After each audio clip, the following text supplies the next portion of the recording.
Pretty much every shooting enthusiast has shot a rifle that is chambered in a .22 long rifle cartridge. This is due to the ever-growing popularity of this 136-year-old cartridge. The round is primarily used as a varmint and target round. The round is surrounded by myth and of course legend, as well as having a full rich history behind it. This is the simplified history of the .22 long rifle. For starters, the .22 long rifle is a rimfire round. This means that the primer for the cartridge is on the rim rather than the center of the shell casing. The rimfire method of ignition owes its origins to Louis Nicholas Flaubert, who in 1845 invented the metallic rimfire round, the 6mm Flaubert. The 6mm Flaubert contained no added propellant, and only the percussion cap was used to propel the tiny 6mm BBs. The next rimfire round that would be a major influence for the creation of the .22 long rifle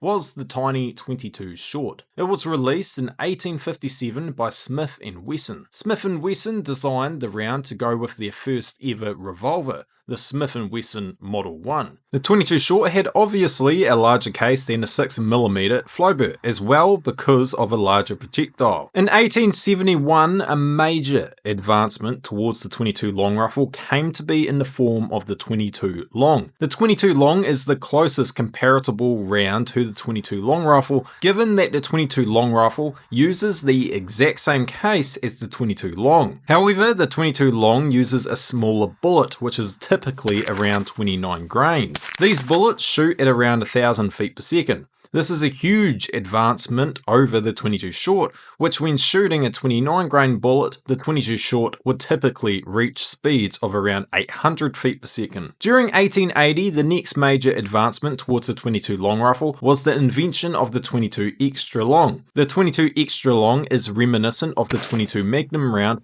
however, the latter would not be released until the later half of the 20th century. The .22 extra long has a case length of 19.1mm compared to the .22 long's length of 15.6mm. With the added case length, this meant more powder and also a heavier bullet. You would think though, with more powder the bullet would be shot faster than the .22 long, but no. The .22 extra long shoots a 40 grain bullet at around 1,000 feet per second. The reason the bullet is not shot faster than the .22 long is because the bullet is a darn sight heavier than the 29 grain bullet that the .22 long shoots. Even though the 40 grain bullet shot out of the .22 extra long is not shot out at a significant speed, the bullet has more energy than the .22 long. The .22 extra long typically has about 98 foot-pounds of force compared to the .22 long's 67 foot-pounds of force. This is all due to the bullet size. By now you are wondering why I have harped on about the size of the .22 extra long's bullet versus the .22 long. Well, in 1887 the .22 long rifle would come to the scene by mating the bullet size of the .22 extra long and the casing of the .22 long. The .22 long rifle was the proud creation of the J. Stevens Arms and Tool Company in the year 1887. It is important to note that up until 1884, all the rounds talked about so far in this video only use black powder as its propellant. In 1884, smokeless powder was invented by the French chemist Paul Vallée. However, the .22 long rifle originally used black powder as its propellant. It was not until the early 1900s that the .22 LR would use smokeless powder. The .22 long rifle was able to nearly duplicate the velocities of the .22 extra long, especially with the eventual use of smokeless powder, even though it had a shorter case than the .22 extra long. This made the .22 extra long obsolete, and over time the .22 extra long faded from the shooting world. The .22 long rifle also kicked the .22 long out of the park for 4 pounds of force, with a 40 grain bullet having around 130 foot-pounds of force compared to the .22 long's 67 foot-pounds of force with its tiny 29 grain bullet. All .22 long rifle ammunition is loaded with a lead bullet, with a proportion of them now being copper plated to help reduce lead fouling in the rifling in the barrel and to protect the lead from corroding. At one point though, in the .22 long rifle's history,